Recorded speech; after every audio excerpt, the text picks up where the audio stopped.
Hello, everybody. Happy Friday. It's Friday. Gotta get down on Friday. Happy Friday. I wanted to come on today a little bit more impromptu and talk to you a bit about the metabolism. This is a topic I've probably talked about in the past, but I think it's worth repeating and mentioning because I do think once you start to understand your metabolism, our metabolism, and how we can influence it in either direction, it gives you a lot of power because then you know that you can do things to set yourself up for success in the long term. Good morning. Good morning. So I wanted to kind of do a review of metabolism. And what does that mean? What is it comprised of? What are some things that we could be doing to influence it maybe in a negative way that's causing it to slow down?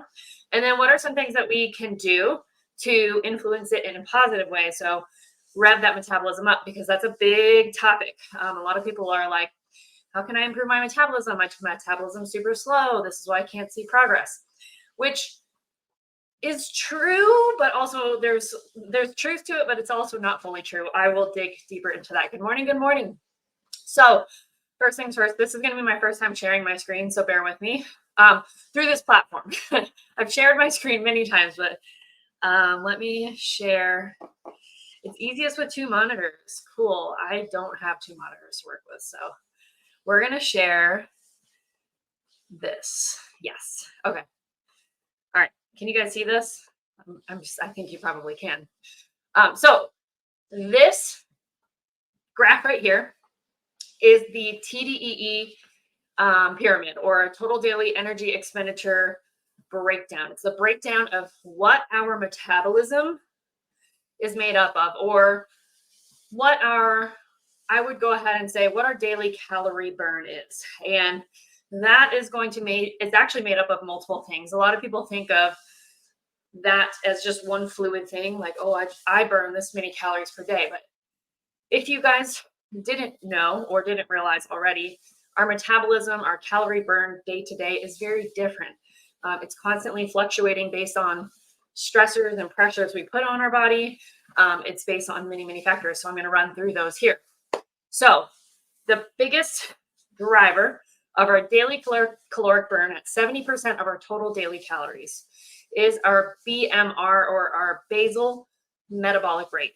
And our basal metabolic rate is essentially the amount of calories it takes to, as Lane Norton says, just keep the lights on, to just keep your body functioning. If you were just lay down on the ground today and do absolutely nothing, like that is what your BMR is. It is the amount of calories required to keep your body functioning in a way that it can continue to survive. And this is where you guys will often hear us say, we do not want to see you eating ultra low calories, because oftentimes when you're eating ultra low calories, you're actually eating under your BMR. An individual may be set at a maintenance threshold of 2,000 calories a day. That means their BMR is 1,400 calories a day, just to keep the lights on, just to keep their body going. They need at a minimum 1,400 calories a day. And when we start to push below that, we can sometimes see some really negative adaptations in our metabolism, aka the BMR. And I'll go over that a little more in depth. So overall, our just survival, our need to survive, is 70% of our daily caloric intake. Now, the next biggest burner of our daily caloric just energy expenditure is NEAT, non-exercise activity thermogenesis. Also, if my walking pad is really loud, can you just let me know? The non-exercise activity thermogenesis is the second highest burner of calories for us. This is things that you don't really, it's unintentional movement. You don't really know or recognize. It's things you're doing throughout the day you don't recognize. You might be blinking more. You might be moving with your hands more when you're talking. Like they said, typing on the computer. It's just going about your day-to-day movements, not necessarily adding things in intentionally, but like things you're doing throughout your day-to-day and the energy you're required to do those things. That also can be impacted by things that we do. Our need is one of those things that our body will couple down or pare down if it senses it needs to. And you may not talk as much with your hands, or you may not blink as often. You may not have the energy to go out and do your yard work like you normally would. So there's a lot to that as well. The third thing that burns the most calories in our body is actually the impact that digestion of food has on our body. And so this is an interesting one that a lot of people, I don't think they really think a whole lot of. So this is why we do say, while calories in, calories out is what matters, calorie deficit is what matters, what you eat actually does have an impact on how many calories you will burn. So if you eat a diet that is high in processed foods, high in carbs, high in fats, high in sugars, more than likely you are absorbing the majority of those calories from that food. However, if you switch or gradually change or evolve into a diet that is high in protein sources, whole food protein sources, high in whole food fruits and vegetables and whole grains, things that have fibers that require a little bit more energy for your body to try and break down, you actually aren't going to absorb as many calories as you would if you had the same amount of calories in cakes, cookies, highly processed things. So what you do eat does make a difference in your overall calorie burn. And then the last one that has an impact on your calorie burn throughout the day, and this one people give way too much credit, although I will say this is very important, and I will tie this in why this can actually help your BMR. But just for exercising, just for calorie burn, is kind of a waste of time because it's only 5% of your daily caloric burn. Planned exercise is not that much burn throughout your day. You're going to burn maybe, I don't care what your watch tells you. Your watch tells you burn 500 calories. You probably burn 100 to 200 max. Those watches are wrong. They don't know your body. They're not calculating those numbers appropriately. I think I don't even remember. It's some crazy high error margin. It's at least 40%. It might be even higher than that on what our watches say we burn throughout the day. So do not believe that. What we actually burn is about 5% of our calorie intake in exercise, if we're doing it per day. That's really not a whole lot. And so why does it matter what type of exercise we're doing? And I will go over that too, because they're not all the same. One is going to burn calories only, maybe help with your aerobic health. The others are going to have some intention behind them. They'll burn calories in the moment, but they also have a long-term effect that impact your basal metabolic rate. I'm going to flip over the comments real quick. I can't hear Walking Bad. Good.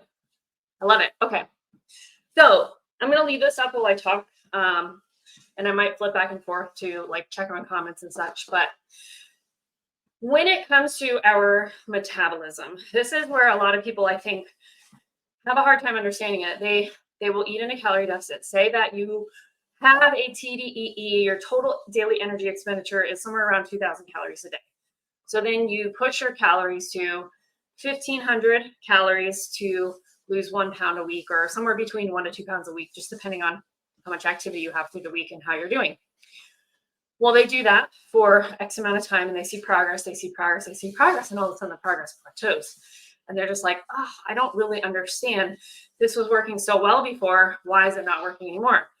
So then what they do is they add either more activity in, or they reduce calories, or they do a combination of both, and they will start to see a little bit of progress again. But what's happening behind the scenes is that your body senses, hey, we are not getting a whole lot of calories coming in, but we're expending this amount of energy, right? So in the beginning, we're only taking in 1,500 calories, but we're expending 2,000 calories a day, somewhere around there. It's all fluctuating day to day. So it's not exact, but you will find that you have averages. You can, it's like budgeting. You can find your averages. So you start out there, you're burning 2,000, you're eating 1,500. Your body senses that. Your body wants to survive. So your body's going to start doing things to reduce how many calories you expend. So even though you're only eating 1,500 calories and you're still putting in the same amount of exercise you would, your metabolism or your BMR is going to slowly trickle down a little bit. And to add to that, you've lost some weight, right? If you're losing weight, that's actually driving your BMR down. Our muscle tissue, our fat loss tissue, it requires energy to survive.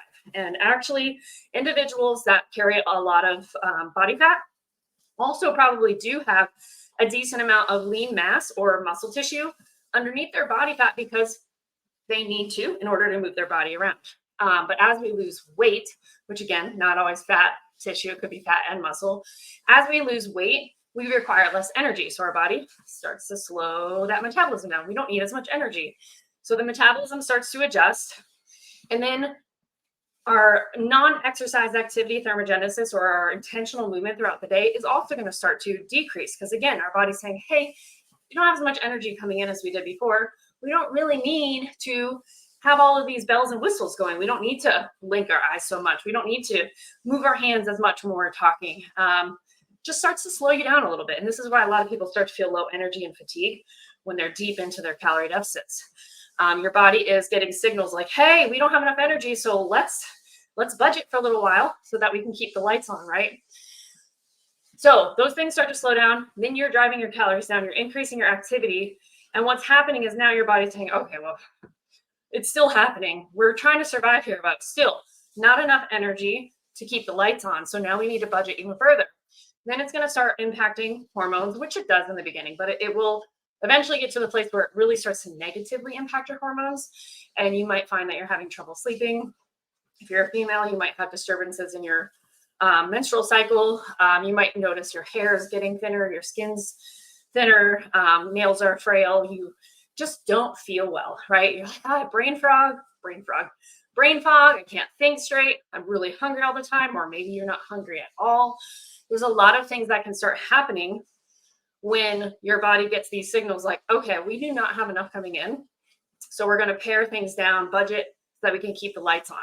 That's your BMR and your NEAT are starting to drop. Eventually, the thermic effect of food, your digestion will slow down as well too, which isn't great.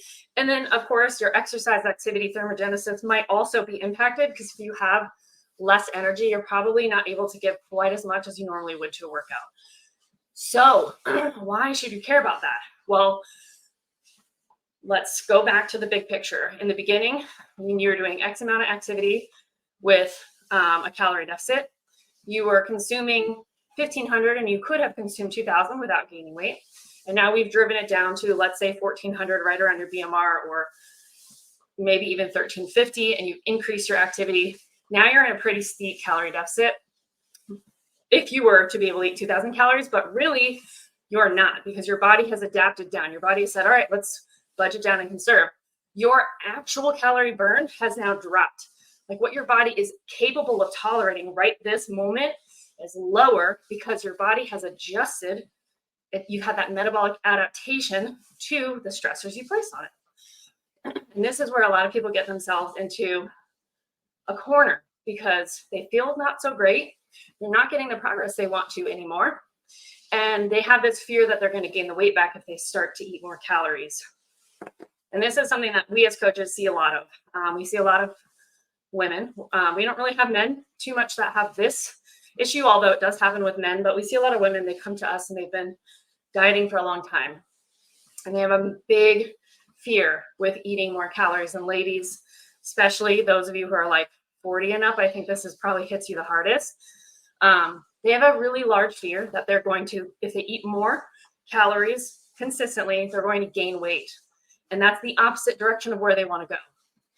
So what do you do when you're in that situation, when you're backed into a corner that you've dieted, you've worked so hard to get to where you are, but now there's really nowhere to go except maybe eat less and feel worse, or potentially gain weight. That's what you believe in your mind. But that's not the answer. There is somewhere to go. This is what a lot of us don't get taught. And I'm giving you guys a lot of information today. So if you watch it, so you can take it and run with it. This is where you would want to essentially work on adapting your metabolism back up to where it could be, right? We're going to do the reverse of what just happened when you were in a diet. We're going to fuel the body in a way that tells it that it's safe. It doesn't need to budget as hard. Hey, we got a little more income coming in, so we can spend a little more freely. We can have a little more fun. We can turn all the lights on and don't have to worry about closing the door. As soon as we walk out, if the AC leaks out, like we literally give ourselves a little bit more and our body feels safe and it starts to let us do things freely. So what does that look like in practice? Let me look, make sure there's no comments. So in practice, what it would look like is getting very intentional with what you're doing with your nutrition. And also learning to slowly back off of some of the things that you've done to get to where you are. So you may be exercising 6 to 7 days a week now, and this doesn't apply to everybody. Some of you have, your metabolism has dropped because of other factors. That's a possibility too. But ultimately, you would still have a very similar goal. You want to get your metabolism to a healthy place. That's going to look a lot like some really boring work that you probably don't want to hear, but we're going to go over it anyways.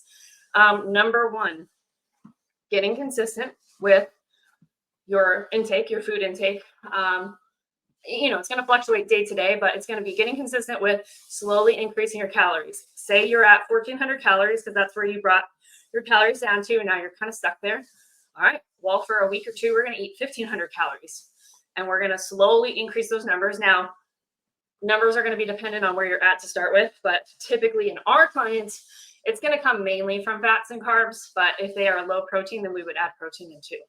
Because at 1,400 calories, I can guarantee someone's probably not hitting enough protein, but that's besides the point. We're going to eat about 100 calories or so extra for a week, maybe 2 weeks.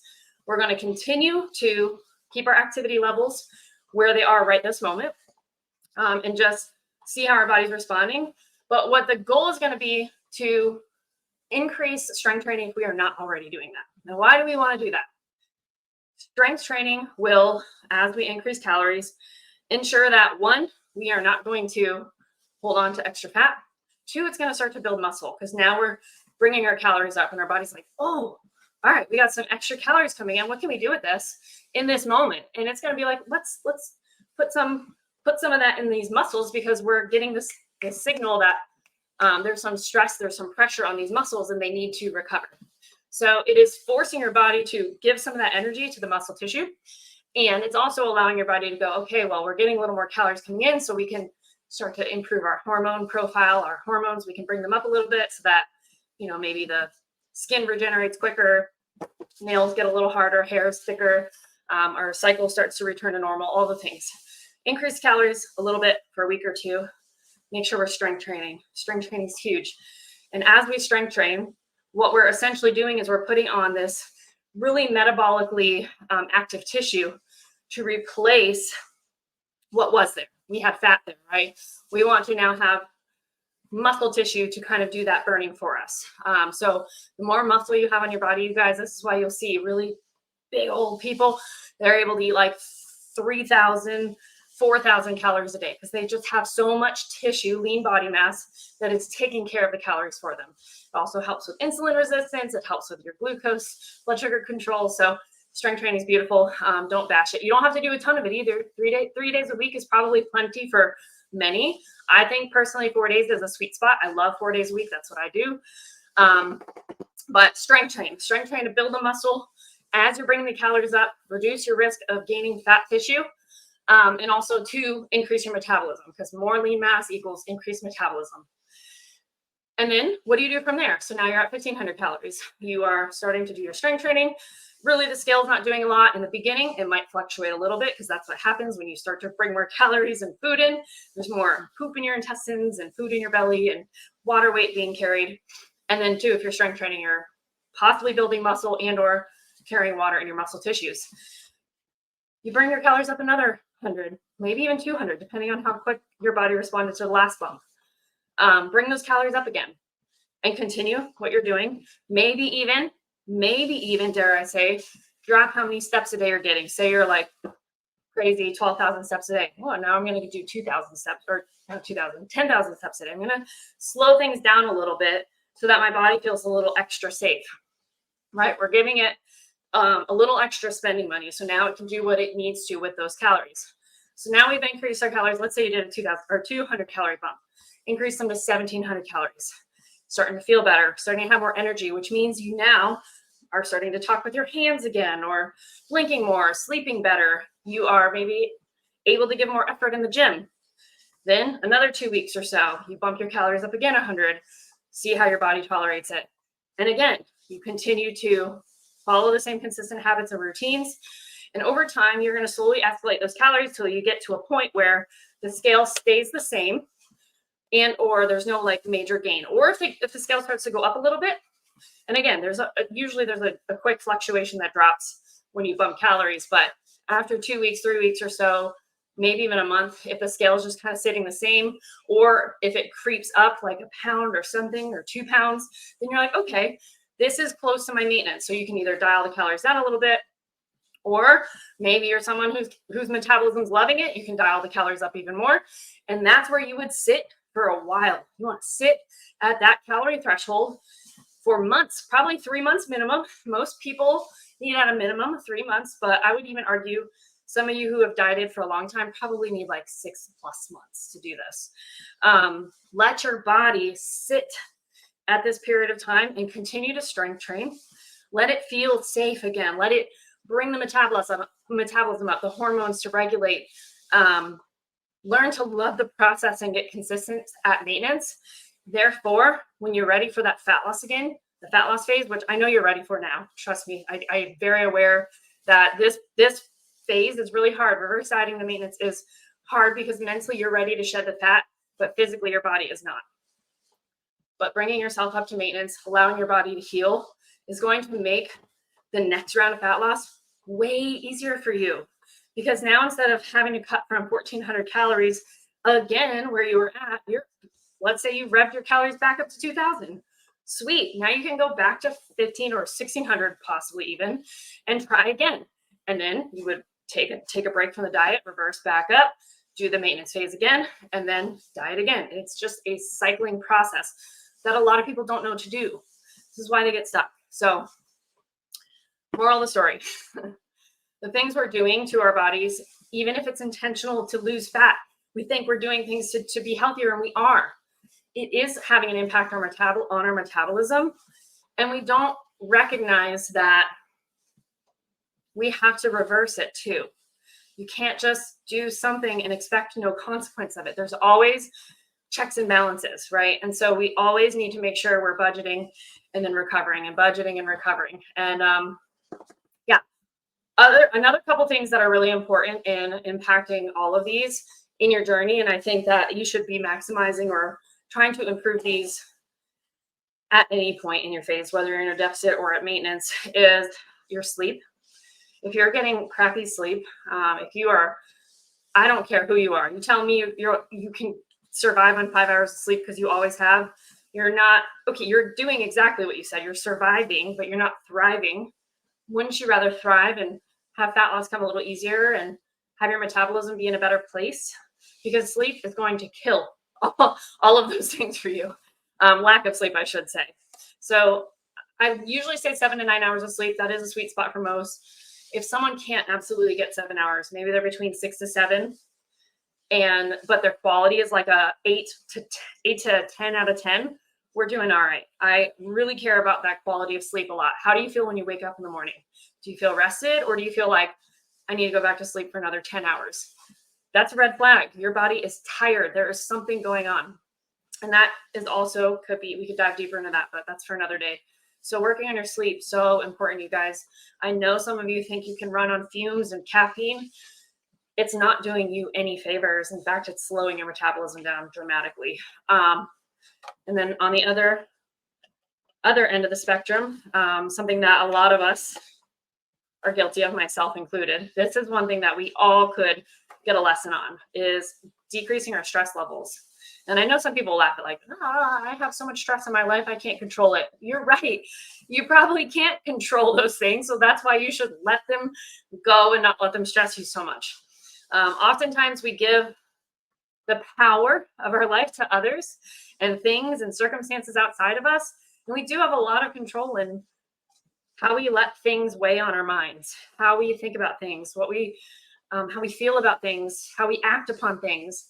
And it's our responsibility to control the controllables, to look at the things that we realistically have on our plate that we are in control of. And the rest, we have to let go and have faith that those things are going to work out at some point in time. But if it's not something you can take action on, don't stress about it. If it's something that's in social media or on the news, I get that there's terrible things that happen. They happen every single day, but there's a lot of really great things that happen too. So we have to learn to let some of those things go. I would avoid watching the news. That's been the best thing I've ever done in my life. I may be a little clueless to what's going on sometimes, but I don't have that stress anymore in my life and it feels great. So I would let go of things like that. Social media, kind of limit your time on there unless you follow like purely like inspirational stuff. Then of course that's beneficial. That can be very beneficial to you. But I wouldn't be playing the comparison game on social media. Don't follow pages that post a lot of hype content because that stuff's not helping you. And then realistically, like look at things in your day to day, like what is important and what's not. Like what's something that's super priority. Maybe work on that for the day. I tell people make a list. Like maybe you have high priority items, maybe you have medium priority, low priority, and you probably have a ton of things on these lists. Probably a ton on the low priority and medium priority. High priority items, things that are really urgent, of course, focus on those and control what you can in those. Maybe work on a couple things or one or two things in the medium priority.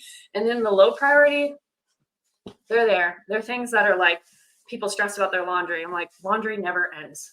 Why are we stressing about it? It just never ends. It's always going to be there. You will get to it when you get to it. There's always going to be dirt or toys on the floor. You can get to it when you get to it. It is not something worth stressing heavily over. Okay. So we got to learn to find some peace within ourselves, let some of those stressors like just not weigh heavily on our mind, because what we do in our heads mentally makes a huge impact on our bodies physically, in disease and all kinds of stuff. I won't go that deep on you, but it impacts your metabolism though. If you are stressed, you're elevating your cortisol levels. Cortisol will drive down BMR. It'll actually impact your muscle retention, all sorts of things that happen. So we want to keep cortisol levels at a normal amount, okay? So bring those stress levels down. Those are things that are huge, huge, huge. So things y'all are probably doing to bring your metabolism down: stressing too much, maybe not getting enough sleep, maybe not moving your body enough or moving it too much, because those two ends of the spectrum. Maybe doing too much cardio. Strength training is absolutely something that challenges your metabolism, but cardio is only going to calorie burn throughout the day.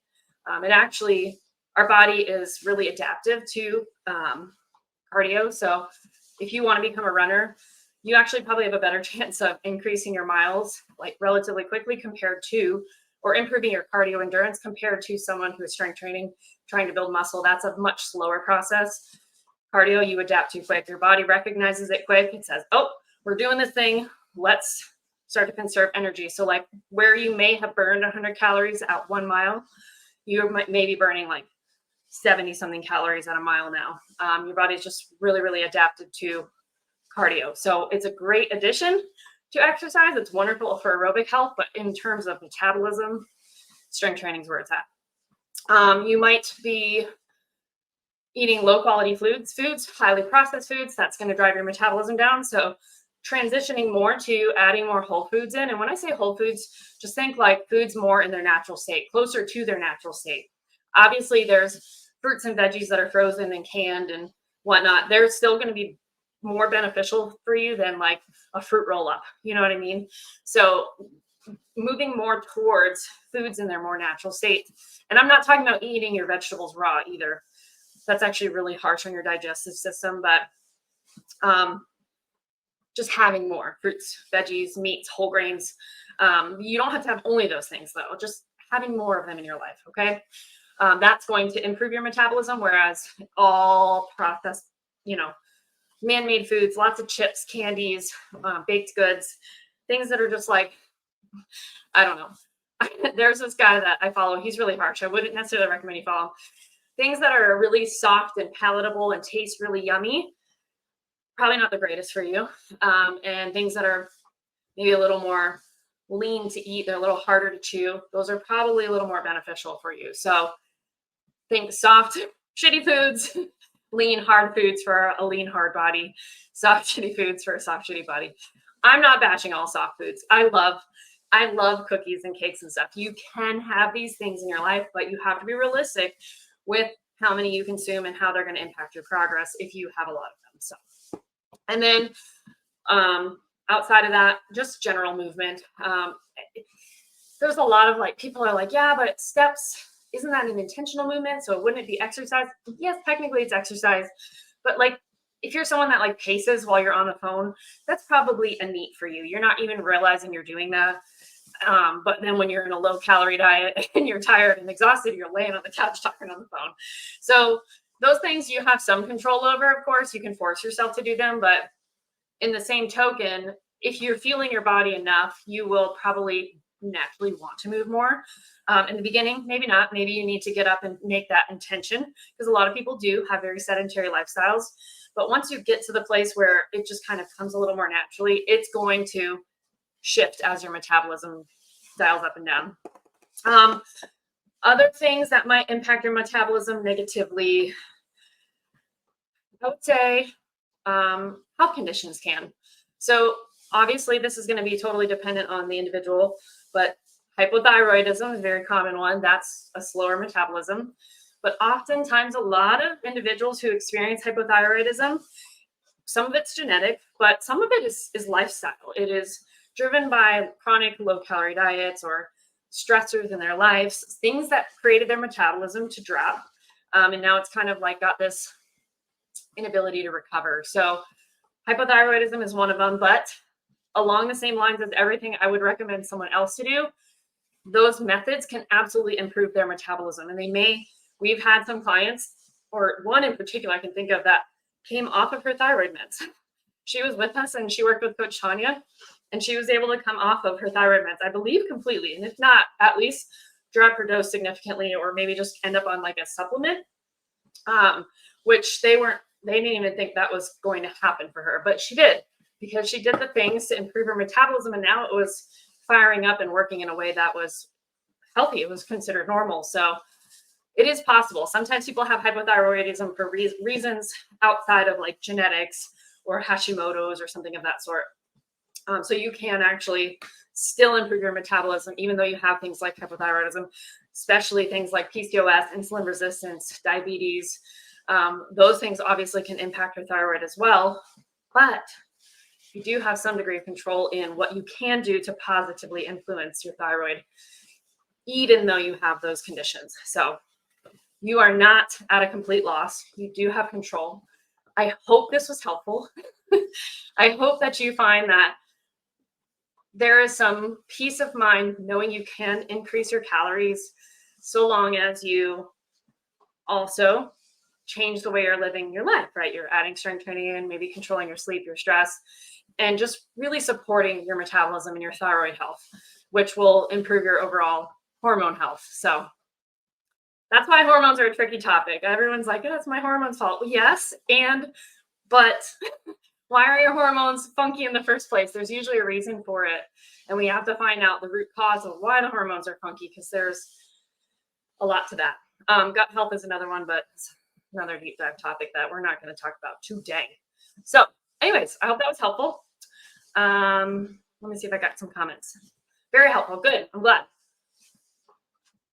Oh, you guys can see me this whole time. I didn't even know. I could have just stayed on the screen. I'm over here on this other like slide screen, not even seeing myself, but I'm here with the screen. So cool. I went live early today because later I'm probably going to be doing some house stuff with hubby. We're putting floors in. So let me know if this was helpful. If you guys have questions about like how to figure out these numbers for you, you can just message us and ask us. Just ask us. We're here to help everybody. We're not scary. We're very kind ladies, I like to think. So reach out to us. Never hesitate. But I hope you guys have a great Friday. And yeah, hopefully we'll have some cool little resources that come out along with these explanations moving forward. So I've got a lot of creativity on my mind lately, which is good. So I'm excited to like get the ball rolling there and share with everybody. So, all right, guys, you have a good rest of your day, and I will talk with you later.